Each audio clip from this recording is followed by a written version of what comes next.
Welcome back to Just Giants with Grump and the Cranky Fan, the best damn podcast for the best damn football team. I am your host, the Football Grump.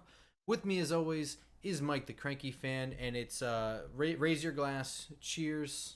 It's the first Hard Knocks offseason. The day John Mara said would never come, the Giants on Hard Knocks. So this is being recorded literally right after the episode, and you guys are hearing it the next morning. So you're getting raw, unfiltered reaction to it. So that's pretty cool. What's going on, Cranky? I feel like I haven't talked to you in a while, Grump. I know we had a little bit of a weird recording schedule, so it feels like we haven't done this for a while, so it's good to get back in the saddle. Yeah, I mean, I had a bunch of stuff. I was on Talking Giants twice the last week. Yeah. I had an incredibly busy week last week. Like, honestly, today is the last day that I have shit to do. I've had shit to do literally every single day for like 12 straight days. So I was on with Bobby and Justin. I think it was like Tuesday. We did a way too early mock draft on Talking Giants, doing just the offensive guys.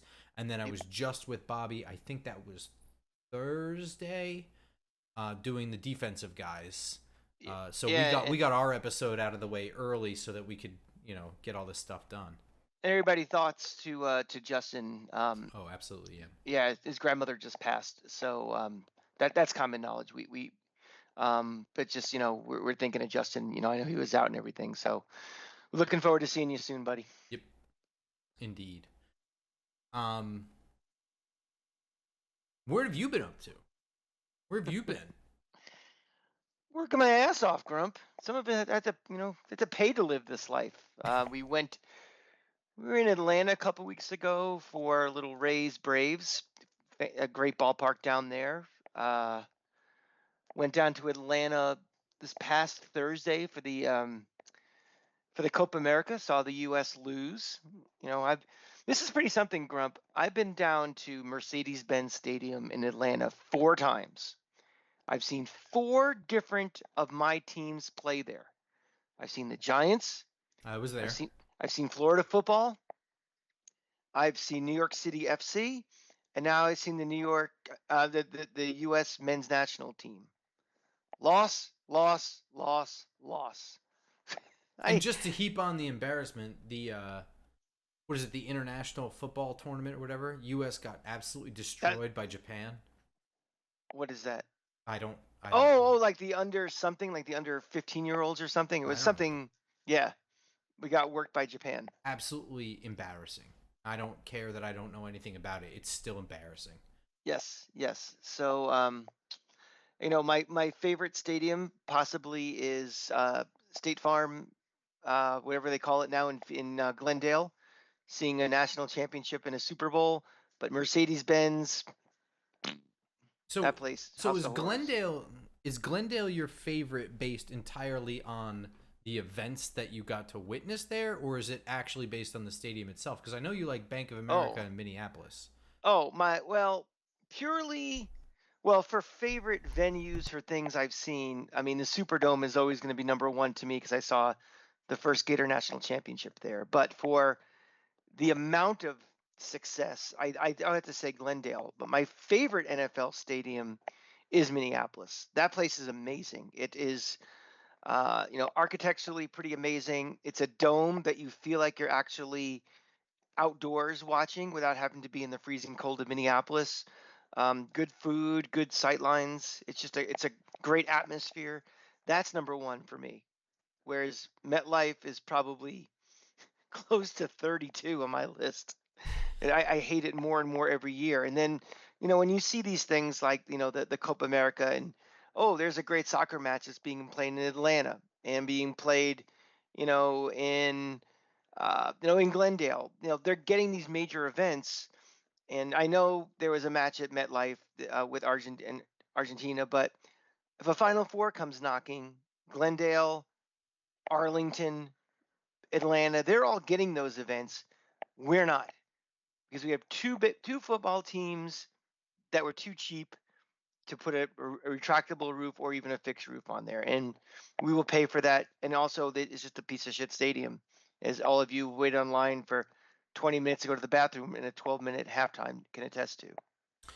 And the NFL is getting, I think, 3 new stadiums. Buffalo is underway.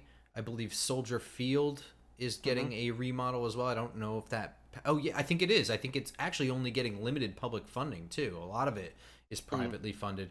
And the Carolina Panthers, who have like the richest guy on earth, a lot of Well, that's going to be publicly well, funded. that's well, the one that just got the official approval to get started is Jacksonville.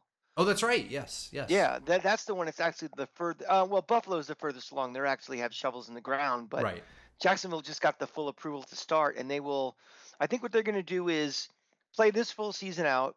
Next year, have limited capacity, so like 30, 40,000. Then the next year, play either in Gainesville or Orlando, and then come to the new stadium. So Florida, Georgia will be moving for 2 years after this year. Interesting. Yes. Um, New stadiums are always fun, and all of them looked very cool. But Yeah. let's dive right into Giants world here. This is just Giants, and Mm-hmm. the first episode of Hard Knocks, not training camp. This is off-season edition, so this is just covering. You guys know what it's covering. Um, Most important note is that the Giants had final editorial say on this before it was released, and that that's like A, and then B is that we already know the outcomes for all this. This is not like the training camp version where it's week to week and we only know the outcomes because we just saw last week, and it's being like everything that's being recorded could be, foot in mouth 2 weeks later. In Mm-hmm. the training camp edition, this is done. This is done, wrapped, kaput. We already know everything that's going to be covered in all of this. So, first and foremost, this is a lot less drama and a lot more entertainment. Yeah, and I think you hit the key word there that as you're watching this, this is not journalism. This is not an investigative documentary. Like this is the documentary that kind of digs into, Scientology or digs into the mob or digs into, politics or anything. This is a show created by HBO with the full endorsement of the NFL and the teams that are being highlighted in it to entertain. So, you know, try not to watch this show reading the tea leaves of every single syllable that's said and every single eyebrow that's raised by somebody who says it. And just try to enjoy it. Enjoy it more because you're a Giant fan. You're not going to get any, like Grump just said, the Giants are not going to let anything out there that they don't want out there. So, the conversation, that little side thing about, oh, would you take a number one pick for Brian Burns? That was not a conversation that was done in private. They obviously that was out there and they agreed to have that on there. So, just keep that in mind as we're going through this, even as we talk about this now and as you watch the rest of the series.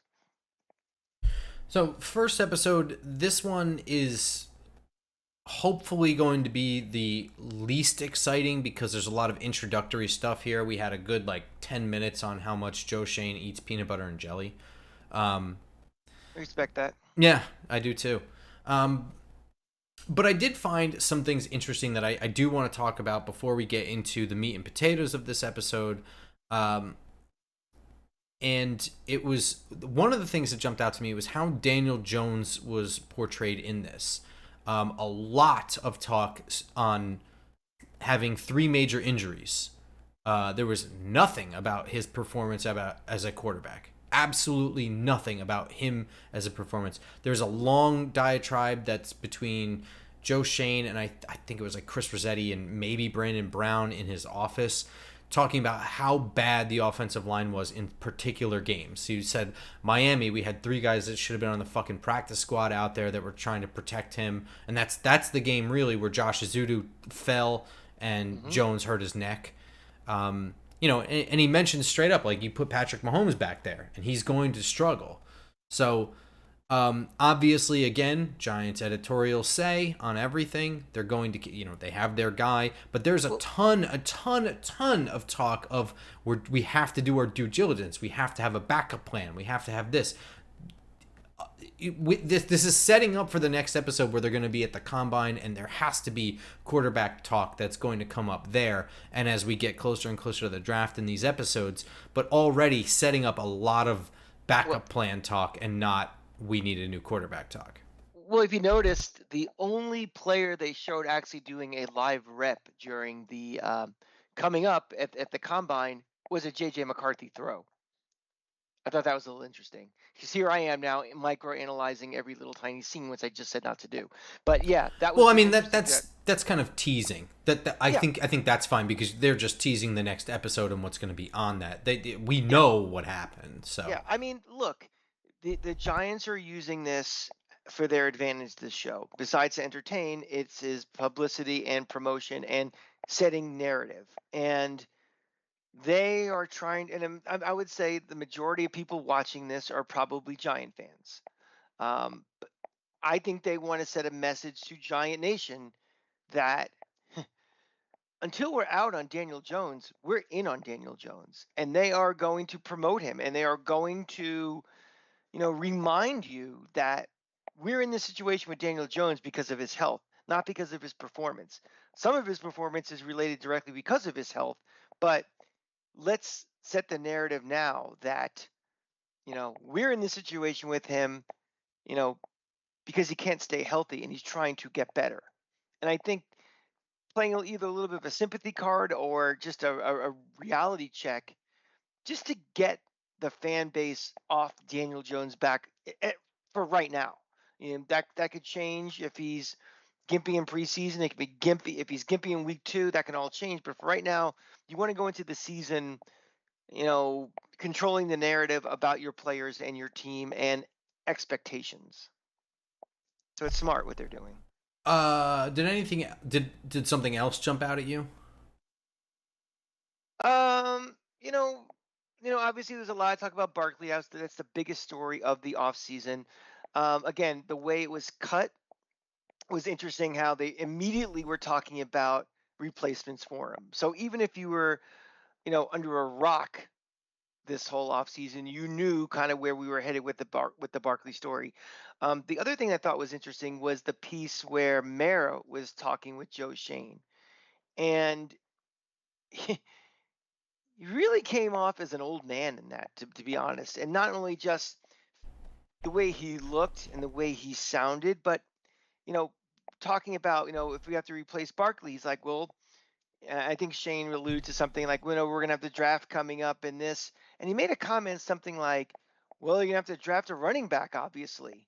Like, interesting how he still has that old way of thinking of how a team is built, how you allocate your assets, how whether it's salary cap or, with draft capital. Because he did say that, obviously I'd like to have him back. So, he's a Saquon guy. And, if money was no object, obviously he'd still be here. So I thought that little piece was very interesting, and maybe that was a little staged. So the perception that Mayer is not controlling, the strings on this, but it was interesting how that was out there in the very beginning.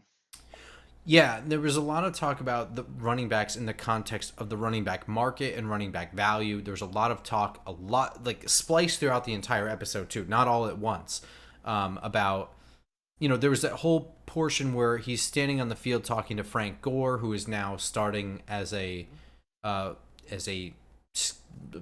film guy, scout guy. I don't know what his official title is. I think he's with the Niners right now. But 49ers, yeah. No longer an actual player. And they were talking about tread on the tires and Joe Shane in that moment. So this is edited for the show, but not scripted for the show. This moment actually happened in their actual conversation. He brings up Saquon Barkley. It's like, yeah, he had like 600 touches just in college alone. You start getting up to the NFL and a couple of years in, 6 years in, and he has 3 major injuries. Yeah, I start thinking about tread on the tires. It's position driven when I think about that stuff. Again, I'm going to break my rule again, but all of this leads me to believe that coming into this offseason, that this is the way the front office wanted to go with Saquon Barkley. Again, I think no, I understand that. Yeah. Yeah. I want to say one thing, Grump. This has been a pretty crazy offseason for me personally because think of my teams who I follow. The Giants, the Knicks, the Lightning, the Rays. And in this last couple of months, I've said goodbye to Saquon Barkley. I said goodbye to Steven Stamkos. I've said goodbye to Tyler Glasnow with the Rays. And then with the Knicks, Isaiah Hartenstein doesn't resign. So I've had a ton of, big name guys that mean so much on my teams leaving. And then Cranky Wife loses Klay Thompson yesterday. So a lot of change to our household. All of them signed for more money than they're worth. Exactly. They are purely they are names. And, in other markets, that means more than winning sometimes. They went through a lot of stuff on. So, what I will say is part of like the edited Giants' point of view on the Barkley negotiations, and they're clearly HBO is dragging this out to be like all 5 episodes. I feel like is going to be Barkley talk. A little Absolutely, bit. yeah. I really felt like, Grump, that if this was a 2-hour movie, this would be fantastic. I think there's going to be. I'm hoping that the pace picks up more for this, but it definitely felt like there was there wasn't that much that really was in this episode for 40 minutes. No, yeah. So I think this is the shortest episode in the series, I think. I could be wrong. And it's the first episode. It's a new thing. I'm thinking that this was more introductory and a lot more setup than anything. I think whether this was going to be 5, 6, 7, 8, 9, 10 episodes or, whatever. I think the first episode was always going to be very bland and not very content heavy, but like setup heavy. Mm-hmm. So that's what I'm hoping for anyway, because otherwise this is going to be a boring couple of weeks. Which yeah, I know we already know the outcomes, but I was hoping for some level of insight here. Don't tell me, I don't know. So. They went through a number of different running backs, what I thought was interesting, including Devin Singletary, who they ultimately went with. And in the context of the group of guys that they were talking about with Josh Jacobs and Austin Eckler and Zach Moss, Saquon Barkley, Devin Singletary, and maybe I'm missing one other person. I don't think so. Oh, yeah, and Troy Pollard. Devin Singletary is the guy I think best fits what they're trying to do. I know they're making arguments for all of them. Tony Pollard, huge number. Josh Jacobs, huge number. Zach Moss, I know Zach Moss is a Buffalo guy, and he was drafted by Brandon Beane and Joe Shane. I don't like Zach Moss at all. He's like the most whatever running back, very, very much worthy of that low cap number. I know they specifically mentioned his pass blocking, and I am certainly not the football guy to ignore something like that. But when you're going fishing in free agency to replace Saquon Barkley, getting the best pass blocker who is ho-hum at everything else is not really exciting. There's conspiracy crank with that. Mm-hmm. That's all part of a large... Talking specifically about his pass blocking ability is part of the overall narrative of we have to protect Daniel Jones, and we're doing everything we can to protect him. Even if they don't bring him in, the fact that they mentioned it and had it on the show says these are priorities. I'll do you one better. I think it was also a shot at Saquon Barkley. In the 6 years he was here, 7 years he was here, 6 years. Not a willing blocker, no. Never got better at it. Not really. Yeah. One other thing I thought was interesting was there was a lot of talk, and thankfully, a lot of talk with Shane Bowen. Him introducing the staff to his defensive scheme and how he wants to get there. Thought it was interesting. I had the impression that and I've said it multiple times on the show, that the safety position was going to be a priority for him. And I knew Xavier McKinney was going to leave, but they did put a heavy emphasis on replacing him in the draft with a high-value pick, Tyler Nubin. But he came right out and said it, and he said the 2 most intelligent guys on the field need to be our inside backers, which, according to the depth chart and everything I expect, is Bobby Okereke and Micah McFadden. He goes out of his way to say 3 down linemen, 2 edge rushers, 2 inside backers, 4 defensive backs. So that means a lot of 2 linebackers on the field at the same time. Then goes into Isaiah Simmons and his role here as inside backer and on third downs being the money backer. And I thought that was interesting because, which I get, because Isaiah Simmons is sort of that like hybrid safety inside line or whatever linebacker kind of role, but he never really panned out being like that two-way play, not two-way player, but you know what I'm saying. What did you think about literally everything I just said? It was interesting. A couple of things that I was looking at it a little differently. I thought it was interesting how I think it's a good thing that coach went up to Shane and said, "This is going to be my guy." You know, I'm glad to see that the coaching staff is formed by the coach, and it's not a general manager dictating this is who we're bringing in. So I thought that was kind of cool the way it was. It wasn't a he had it in his mind who he wanted to bring in, and he's like, this is who we're going to bring in.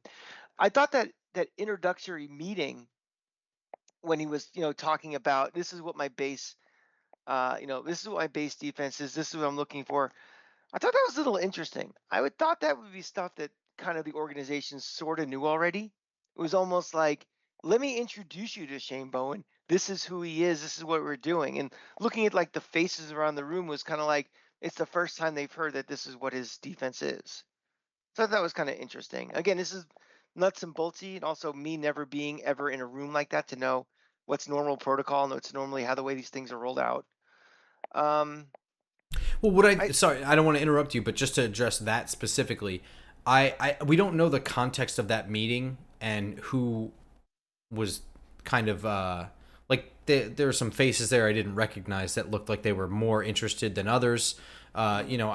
I can't imagine that Joe Shane and Brian Dable they interviewed him. You know what I mean? So they know, but yeah, it's the other people in the room. But um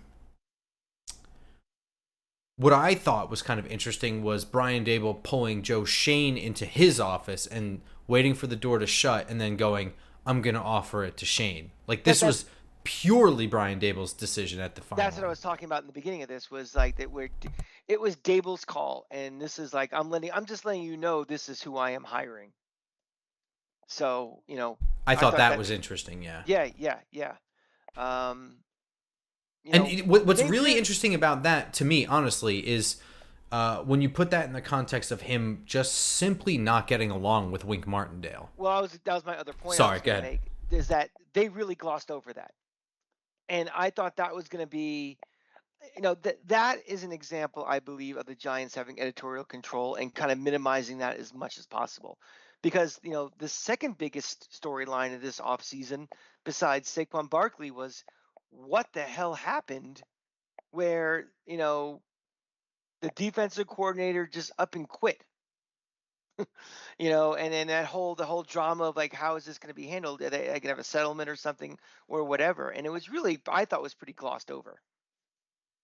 So, I had read Charlotte Carroll wrote a piece for The Athletic previewing this before it aired, obviously. I Hmm. read it before I watched the thing, but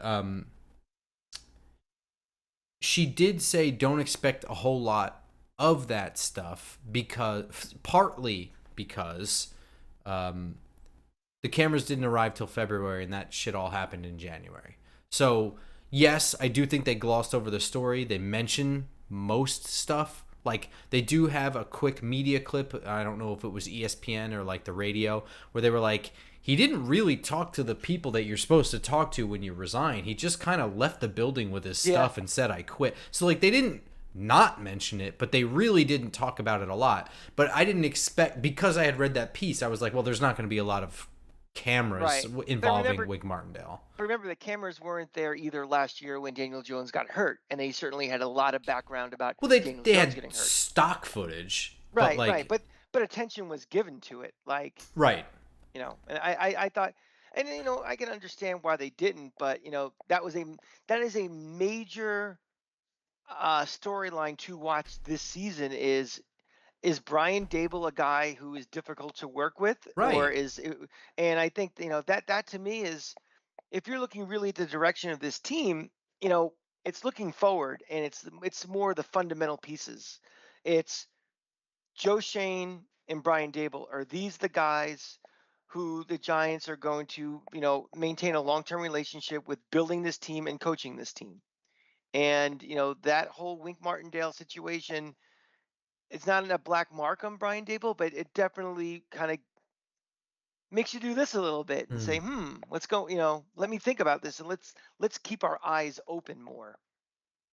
So Um, I'm a little disappointed, and this is my final point on Hard Knocks before we move on to other stuff.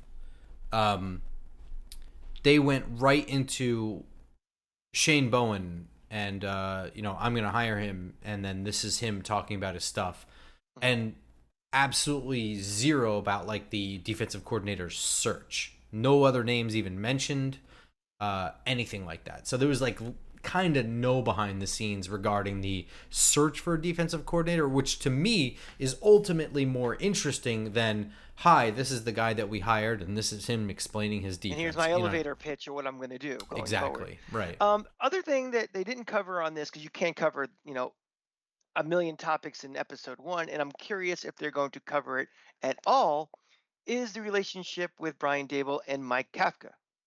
Right. Are they going to, will they have a conversation that was even recorded, and if it's recorded will actually be shown, of how, play calling responsibilities will be handled, what Mike Kafka's focuses of responsibility will be on this team going forward, because he's still here. Mm-hmm. He's still the offensive coordinator, but he's clearly not going to be in the same role he was last year. And to me, that's, another one of those, put that under the same category as, with the Wink Martindale thing, is what is Brian Dable as a coach, and how is he, coming to kind of a pivotal year of defining him as a coach. So I'll be curious if that is either not brought up at all, kind of in passing going through, or are they actually going to devote some time? Because if I would love to see, that same thing where in Dable's office, it's just like the hidden camera and them talking. That to me, and that is one of the reasons why I'm very excited about this show in particular, is that unlike what Hard Knocks has become a cartoon of itself, because the players have become the personalities, and they're all trying to build brand, and they're very self-aware of cameras. This is not. These are the guys who sit in an office for 20 hours a day. These are the guys that, they just grind it out. They're rounders. And we're going to get more of, conversations in war rooms and in the film room and coaches' rooms and huddles like that. And that to me is, I always thought that was the coolest thing about when Hard Knocks first started episode 1 with Brian Billick way back when. The one other disappointment I had on this, Grump, and then we'll move on from the show. They got to Mobile. I thought that'd be a very special cameo of one football Grump, but alas, no sighting of you in the stands. So. I think it's the biggest travesty thus far, other than And, this only being a 40-minute episode, is that there was no Bobby Skinner, no Justin Pennick, no football Grump, no Jeff DePalma, producer. There was nothing. No justice, no peace, man. I'm sorry. Exactly. Well, I'm hoping, we're getting into the combine, I think, next episode. So maybe there'll be more clips from the Senior Bowl, as Michael Penix and Bo Nix were both at the Senior Bowl. So, we know from the trailer that Atlanta called to move up to 6. I really am curious to see if that was to get Michael Penix at 6, because that's just hilarious to me. But, if that's the case, then maybe we'll get a quick clip of Michael Penix being the best quarterback probably at the Senior Bowl. And maybe one football Grump standing next to a 6'7" Bobby Skinner at the Senior Bowl in the background, nice and blurry. I'll pause it and put it in that little box you guys see on the screen right there. Or just watch the movie Twins, and you can see the same comparison of two guys. Yes, I've been known to be Danny DeVito. All right, Penguin. All right, so in other news that is directly affecting the NFL fan, the NFL has been successfully sued many billions of dollars over a Sunday ticket price fixing scheme I the NFL is appealing the decision because it's like a I don't That's what you really. do. Yeah, well, I mean, so the fine's been tripled, which got us to this astronomical number, and I don't think that they're going to actually pay it. I don't think that that's going to be the resolution here. I do think that this is going to end up settling.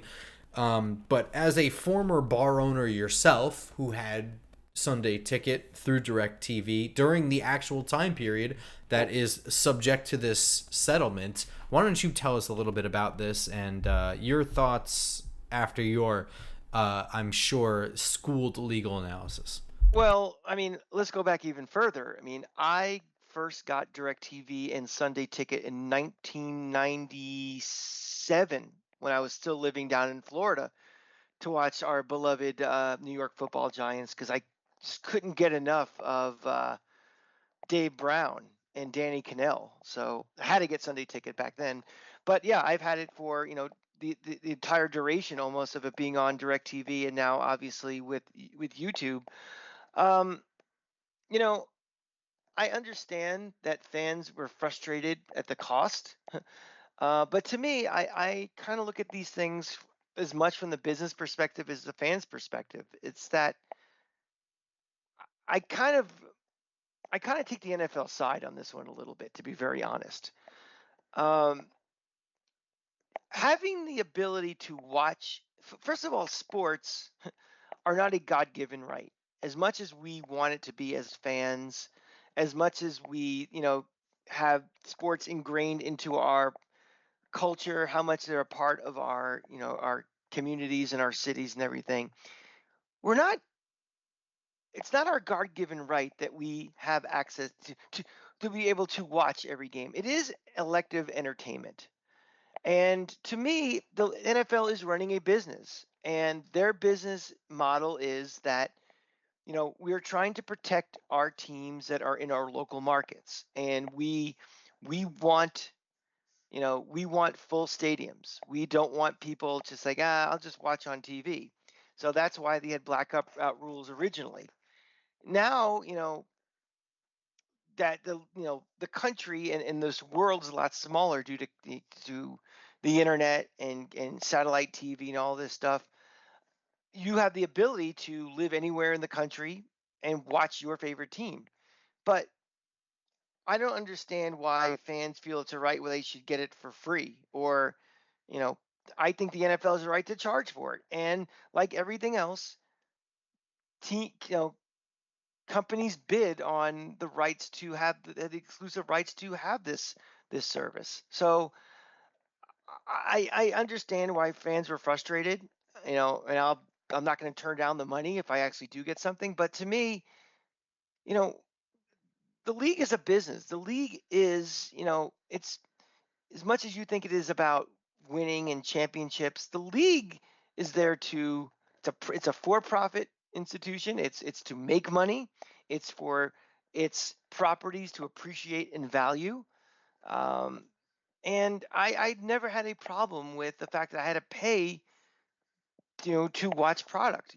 I pay HBO to watch movies because I don't have access to the movie theater. And so I when the lawsuit when the lawsuit even happened, I thought it was just fans just being populist and hoping to get something. But when they actually won it, I was just kind of like, oh, that's cool. But I don't see the NFL as enemies in this by any stretch. Can I ask you a question? Sure. Do you actually understand this issue at all? Well, I think the point is the point of the lawsuit was because you had to buy the NFL ticket as a whole. And like, so if I'm a Giant fan, I can't just buy the Giant games. I have to buy product that I don't want, and the whole Sunday ticket. So, first of all, they weren't sued by fans; they were sued by a bar. That's number one. And what was found in the discovery process of this was that the NFL was guilty of fixing the price. So yes, the crux of the issue is that the NFL presents out of market games in only one package, which is every single game. So if you don't live in market, the only way to get your games is to purchase every single game. They try to give you we offer Red Zone, but Red Zone is not a game. It's not the game. It's not the game. They offer they talk out of both sides of their mouth, where in that they say that NFL Sunday Ticket is a premium package, but it's the only package available for anyone that lives out of market. But let me ask you something though. What's the difference between that and saying only Fox is going to, broadcast the Super Bowl? So Fox and then set the price for advertising. Because the price for advertising doesn't get passed on to the consumer in any regard. Well, sure it does. I mean, if you're paying more indirectly it is. If the more advertising costs you pay, the more the price, your unit cost per product or whatever it is goes up a little more too. Kind of. It's That's more indirect. indirect, It's super indirect. You don't have to buy a single product that's advertised. I mean, Yeah. first of all, I haven't bought a single Lexus. Well, also, I've never owned a Toyota. yeah, I mean, also you can also go to a bar theoretically who has Sunday Ticket and sit there and not buy anything, just buy water and not pay anything either. I don't know. So I mean, I take I don't take the bar side in this. This is like the bar's lawsuit, from what I understand, is somewhat like sidestepping the issue, and really what damned the NFL was the discovery process, which overturned an email between DirecTV and the NFL, where the NFL was setting the price for DirecTV to charge people, and inflating the price from there. I don't have a problem with. First of all, I have no problem with paying to watch if I'm out of market. I agree with you there. Nothing should be for free. It's not a God-given right. But the fact is that the majority of fans that live out of market want to watch their team. They don't want to have to purchase the entire thing, and there is no option for anything otherwise. So they're sort of slugged into this entire thing where it's, I have to pay this $350 thing just to watch my team live. Okay, so I mean, what's the difference between that and saying if I get, DirecTV and I don't want HGTV or the Hallmark channel, I still have to pay for them. I would say that not only is that a great argument, but that TV companies are also guilty of the exact same thing. So you've won my vote on that in terms of it's a double standard. I do think that TV companies have been guilty for this for the same time. And I think if you ask the average consumer, that is exactly how we got to where we are now, where I guess cable companies are scrambling to make now. their own streaming services to retain that money, because they knew that's what people wanted all along, was to be able to purchase a la carte what they want to watch. And also, I believe the NFL has an antitrust exemption as well that gets around a lot of these, monopoly. Every sports league does, because otherwise, like purchasing the rights for people is just not legal.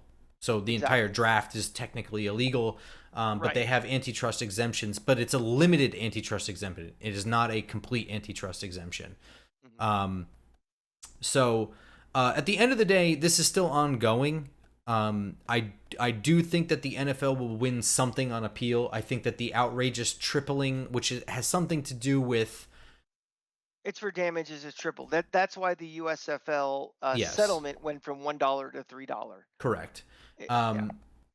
So they're not going to pay. I think it ends up being like over 20 billion or something like that. It's an astronomical number, which, by the way, fans, you don't want this. Even if you think the NFL is super guilty and they should be punished, ultimately that cost, they're not going to pay it. Roger Goodell is not going to pay that. They'll pay the fine and then find another way to charge you, the consumer, to consume what you already want, more money to make up those losses. That's what's going to happen.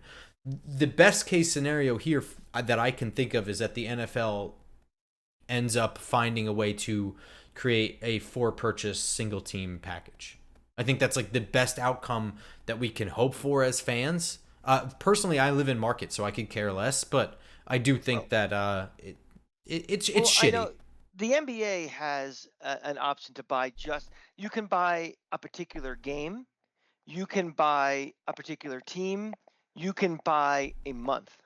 Mm-hmm. There's a lot more options with the NBA than there are with the NFL. And there's no So good argument for why they can't do that.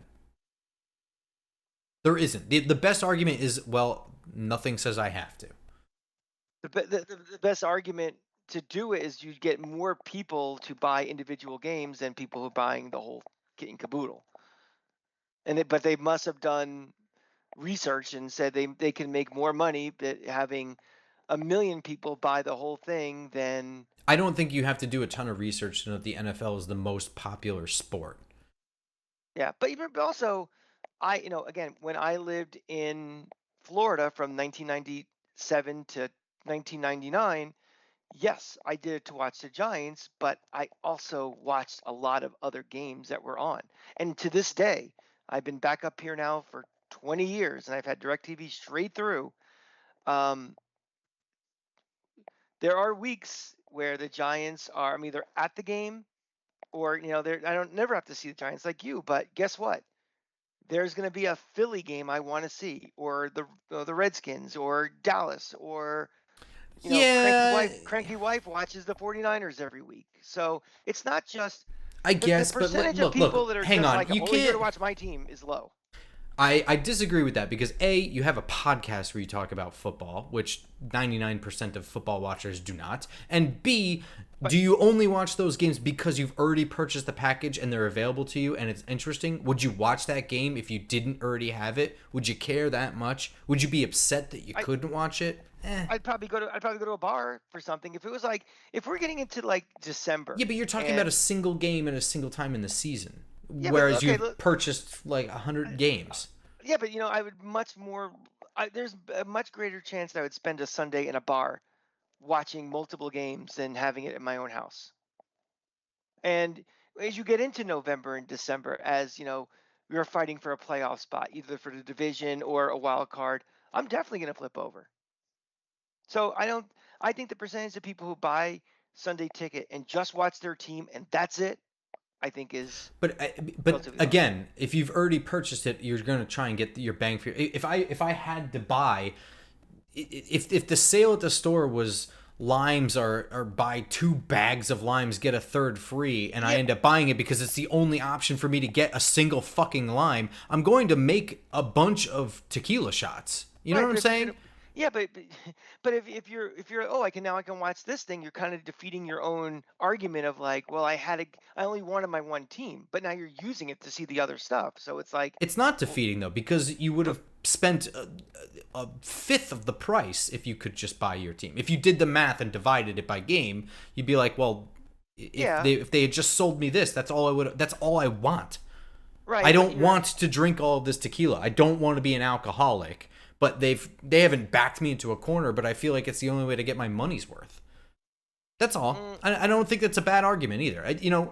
I think if they had a single team purchase package and then single games available for purchase, I think that Mike the Cranky fan would purchase the New York Giants package while living in or doing a job. Let's say you have a job that's 6 months and you're going to be in Indiana. Okay, so you're going to get 0 Giants games, but you can purchase the entire Giants season package, and then you can purchase any single game you want. So that Eagles divisional game that you're really interested in because we're heading towards the playoffs, well, I'll just buy it.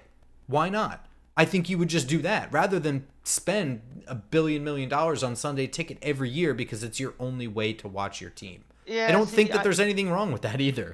I know me. And I am more likely to say, let me just buy the whole damn thing because then I'll watch it, as opposed to, do I really want to spend $15 to watch? I know this Eagles Washington game is important, but I really want to spend $15 on it, where I'd rather just say, okay, I'm laying out the $300 beginning of the season. I have it. I've seen you spend $15 on a Jack and Coke, so I think you might be wrong. But I don't want to talk too much more on this because I don't think that where we stand now on the Sunday ticket thing is where we're going to end. So this is going to be an ongoing thing that I think we'll bring up more. The bottom line is there's always going to be an option for us to watch our outer market games. Yes, and there's always going to be an unhappy customer too. So I'm not 100% on the people's side here. Yeah, agreed. All right, let's pop into our pens and pencils. We're both 1-3. We had different wins, but we arrived at the same thing. We're heading into week 5 at the Seattle Seahawks, Lumen Field, October 6th, 4:25. Cranky fan, give me your thoughts. This traditionally feels like a game where there's no chance for the Giants to win, but they've actually, they won 2 years ago they went in there and won. So we know from the last episode how I'm pretty sour on this team, this Giant team, but I think there's going to be 2 to 3 games this year where we're going to be a pretty heavy underdog and we're going to win. And I have a feeling this is going to be one of them. I'm going to put this one as a win in pencil. I think that Pete Carroll leaving the Seattle Seahawks is probably the right time. But that doesn't mean that there won't be a mini slump the first moment he's gone. I like Mike McDonald as a head coach, but I do think that some level of Geno Smith's success has to do with Pete Carroll. And I think that first-year defensive coordinator as a head coach, they failed to do a lot to help the offensive side of the ball. For some reason, I'm feeling the Giants very strongly in this one. I have this as a win in pen. I just think I think that there's a big dip there with Pete Carroll leaving the offense. Sure. Pete Carroll's one of the 5 best coaches we've had in the last 20 years. Up there with Bill Belichick, Mike Tomlin, who else? San Francisco, Shanahan. Shanahan. Andy Reid. When Harbaugh. Yeah. Yeah. He's in the conversation at least. He's in the conversation for sure. Yeah. It's got to be. And Geno Smith, do it again. Okay. Please, yeah. do it again. I mean, great story. Congrats to him last year. Great year. But do it again. I still think I think you're a really, really good backup who had a really good year and in the perfect situation. I like to see that replicated before I really say, okay, you are a second tier good quarterback in this league. He's not an elite quarterback. He's not up there in the Mahomes category, but he played at a level where you can put him in that second tier last year. I want to see it again. We both have 2 and 3. 2 and 3 sounds a lot better than 1 and 3, doesn't it? Sure does. Heading into week 6 at home versus the Cincinnati Bengals, October 13th at 8:20. Great day. My birthday. That is. That's right. Unfortunately, it's probably the only a home game I will not be at this year because it is Cranky Mom's 80th birthday, and I will be down in Tampa after the you and your mom have the same birthday? Hers the day before. Okay. That's still wild. She was born on Cranky Fan Eve, actually. Okay. Yeah. So I'm going to be in Knoxville on Saturday to see the Gators beat Tennessee, and we're having a big powwow in Tampa. So I hope she likes sports bars for dinner for her 80th birthday because that's where we'll be watching the Giants, but I will not be there at that one. She raised you. I'm sure she can handle it. She knows the animal that she's created. So, and to me, it's probably a good thing we are not going to be I'm not going to be at that game. Grump, you have to bring a date. But this looks like a loss to me. This looks like a loss. This looks like if Joe Burrow is healthy and all their weapons are there, I think this is one of those games where we classically look bad in a primetime game, and I think we loss in pen. I disagree. I think that this is a win in pencil. I think it has a lot to do with some birthday mojo, but I think more than that, it's that when I look at the Cincinnati Bengals team, I feel like I have been saying that the Bengals offensive line stinks for just as long as I've been saying about the Giants offensive line. The interior of this offensive line still looks like shit to me. Joe Burrow is probably the only one that looks more brittle than Daniel Jones back there. He's just a thin, wiry guy. Our evidence for Joe Burrow being an elite quarterback is kind of 1 year, right? Because college counts, but it doesn't count. I think that Zach Moss, I've already talked about as being someone I just don't believe in, but that's a clear downgrade at running back from Joe Mixon to Zach Moss. Sure. And absolutely. Quite frankly, when I look at the depth chart on defense, I'm not that scared of it.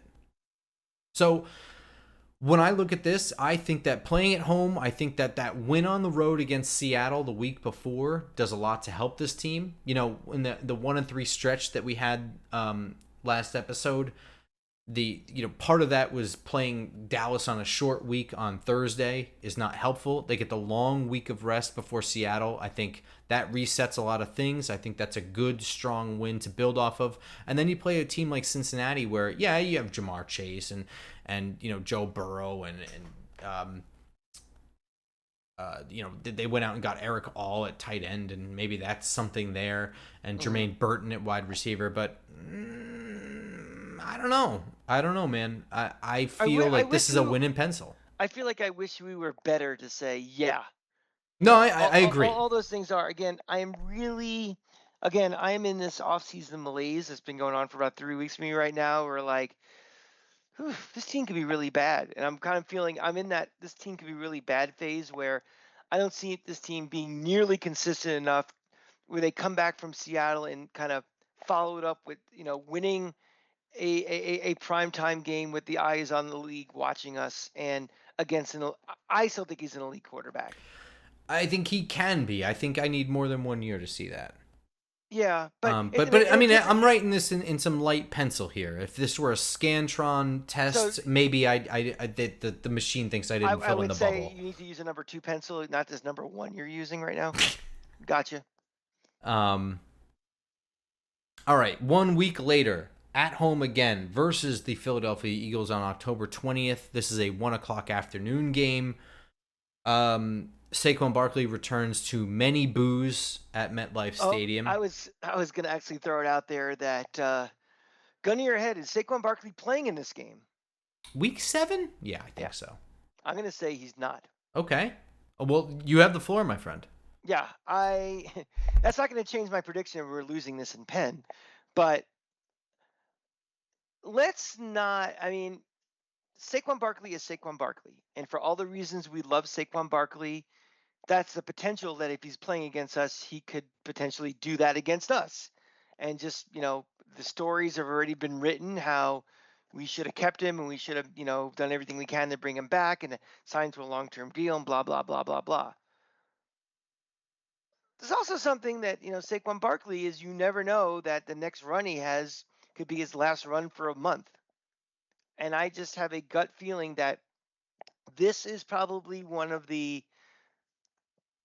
5 most anticipated games of the year across the NFL schedule.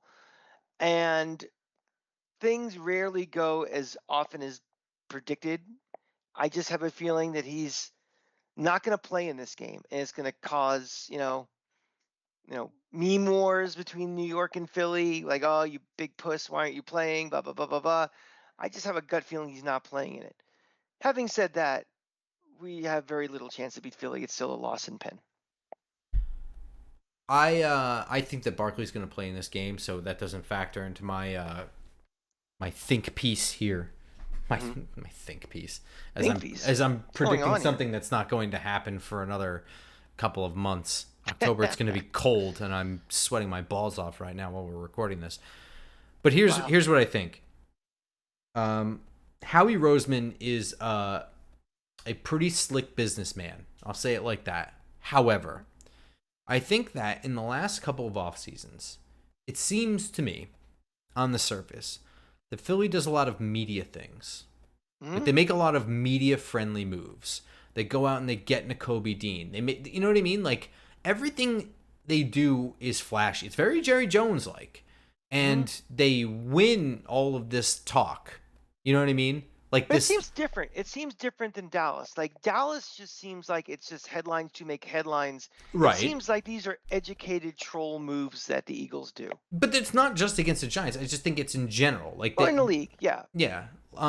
Drafting a bunch of Georgia guys is like, it's a flashy move, but it's an educated move. Like, Georgia had a really, phenomenal defense for a couple of years, and they get a lot of those guys, kind of like what the Knicks did with the Villanova guys, just keep some of the consistency with them. Yeah, like the Dallas move is to get the name guy, like a Johnny Manziel kind of guy, right. or go get Amari Cooper because he's the biggest name on the market. Get Terrell Owens. Yeah. Philadelphia, what Howie Roseman's been doing has been like, if somebody is the consensus media guy, whether he's a free agent or draft guy, they're going to make things happen to get him there. And I haven't necessarily seen it pan out.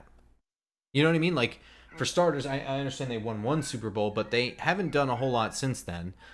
Sorry, my cat's going berserk right now. I can't do much about it. It's kind of what cats do. Hey, Um, what up, pussy? but like getting the Kobe Dean, we haven't seen a whole lot of that. Jordan Davis has not been dominant. Carter, not necessarily been dominant yet. It's still early, but like getting Bryce Huff and stuff like that, biggest free agent name on the market for edge rusher, right? Or just about. You know what we have seen though from the Eagles in the last couple of years in games that matter? They beat the shit out of us. Oh, And they're okay. Hang on. I didn't get to this game yet. Relax. yeah, I'm just Relax. Hold your horses there. I'm just saying, I do think that, they go out and they get Darius Slay. They make an effort to take free agents from the New York Giants. They have even guys that I don't think matter, like Paris Campbell. Other than trying to just like give us a little flick to the dick like you do with your friends in 4th grade and then have them keel over and almost throw up. What is the point of that? Is that really going to help your team? Nevertheless, as I say this, and I do think that eventually these moves are going to bite them because I think they're not going to pan out in the majority. Right now, and for the last couple of years, where they're starting from, they are afforded far more mistakes because they're just a goddamn better roster. It's not close. It's not close. The Giants are not in a position right now or this coming year or probably even next year to take advantage of those overreaches by Philadelphia. This is a loss in pen. right. And okay, that's where I was hoping you were going because I think it sounded like you were starting to make the case of why this team isn't a Super Bowl team or something. But I don't think that they're a Super Bowl team, but they are certainly the class of the NFC East. well, remember this is also a team that we thought. Remember, we thought that at some point last year there'd be 3 new coaches in the division, including, in Philadelphia. So I wonder how long his shelf life is there, whether his message is getting older, because that team looked They awful looked, against first the of all, Bucs. listen, I'm not going to sit here and praise Brian Dable or the Giants, but it is remarkable to me that that team was able to rattle off 6 wins with Tommy DeVito and Tyrod Taylor on the helm. Right. I know there's 50 million excuses for how those wins were bullshit and whatever, and that's fine. I'm not going to argue any of them. I agree with you also. But at the same time, a very, very good team looked very flat for a good long portion last year, including a loss to the Jets, okay, while we were up in Buffalo. So... And I'm a little bit surprised that Nick Sirianni held on his job. He's kind of an asshole, just in general. Like, even if he weren't within the division, even if it wasn't the team that I hate the most, pick the team I care about the least. He's a guy that everybody else in the league would hate. Absolutely, his stop. I mean, his own players tell him to chill out. Sometimes. Well, that's what I'm saying is like this whole thing could be a house of cards with that team where there is a lot of talent. We have discussed Jalen Hurts on this show ad nauseum about how good is he really. I could certainly see this. I could see 2 paths for Philly this year. I could see them winning 13 games, and I can see the coach getting fired. Neither of those would surprise me really. Where this team is going, I think they're on that kind of. This might be it's something because like. We're only talking 3 years ago how bad Philly was. You remember? Mm-hmm. Like their rise, and now we're talking about the potential fall has happened pretty quickly. It really. Their cycle, I guess, their window cycle has gone pretty quickly. I do think that this year is sort of a not make or break, but I would say a year where we get a lot of insight into how much of the success had to do with Nick Sirianni's assistant coaches and how much was Nick Sirianni. Yeah. So whatever.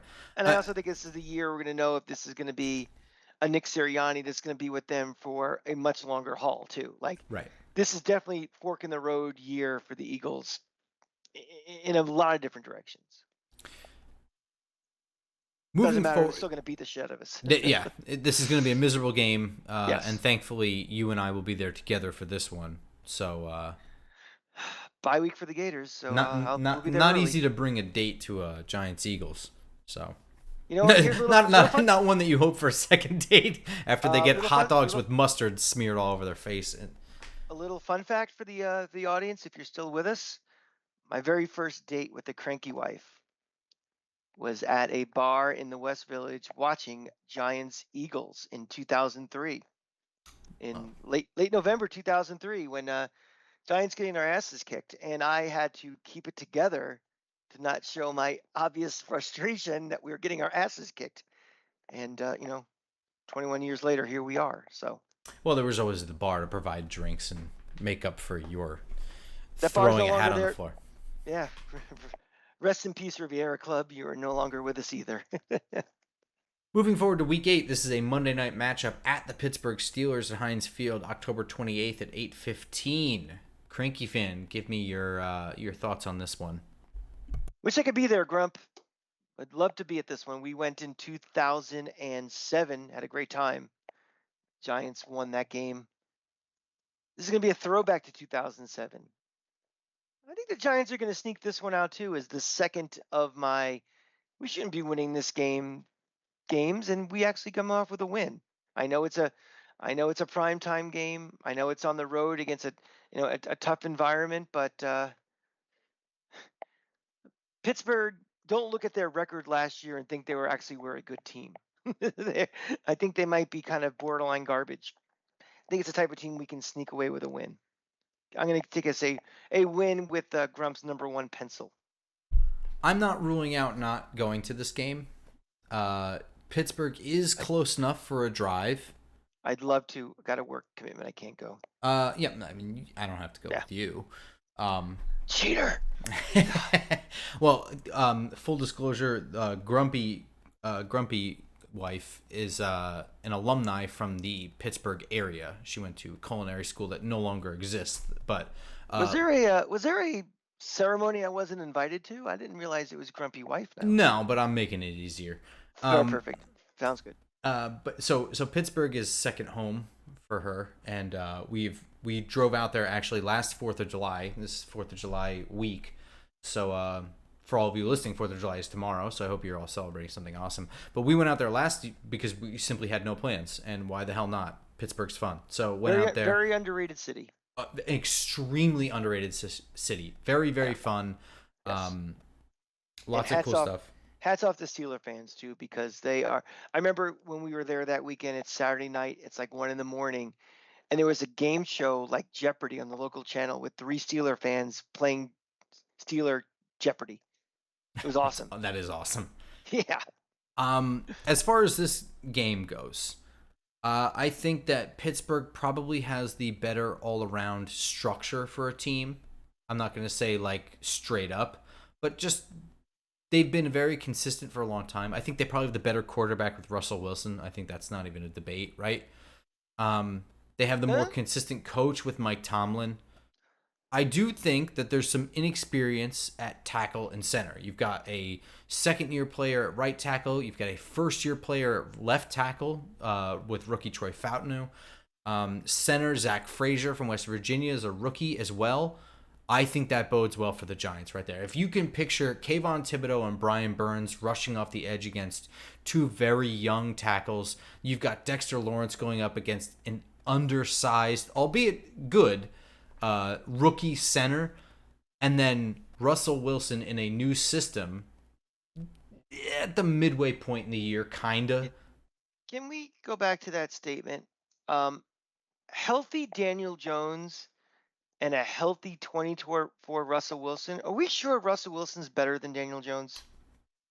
No, because I'm not sure of anything. Remember, my great prediction last year was he'd be benched during the season, and you guys all thought it was crazy, and he, sure enough, I know there was different circumstances with that, but I don't think Russell Wilson is nearly the Russell Wilson he was before. And well, hang on, I didn't definitively say anything. And second of all, I think that Sean Payton had an axe to grind there, whereas Mike Tomlin went out and got this guy. I don't think he's going to sabotage his own quarterback the way that Sean Payton did. So I think that probably that's the better quarterback. I think that there was, I don't know. All I'm saying is that I think that this is going to be a close game. Monday nights are always a little bit weird because A, it's prime time, B, you got the extra day of rest. I am putting this in Grumpy's number one pencil. This is a win. I'm faintly writing a W on my page, and that puts me at 4-4. And I think you're at what, 3-5? 3-5. So I'm a little bit surprised. When I took a step back and I looked at it, I was like, am I nuts right now? Like, I know that this doesn't matter, but 4-4, this team kind of stinks. But I don't know. You're not that far off. I'm not that far off, but I feel like I went on a. If you put a gun to my head for those 2 away games, I have us winning. I said that because if we played those games 10 times, they probably lose them 7 out of 10. I'm just trying to be as optimistic as I can. Like in a best case scenario, those are the 2 that, well, statistically they're probably going to win 2 to 3 away games this year. If they're going to win 5 to 6 games total.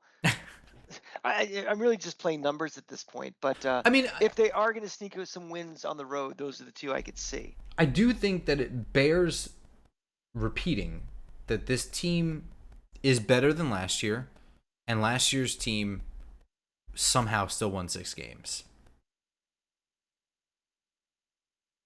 I don't know if they're better than last year. Really? I don't know. I think last year was.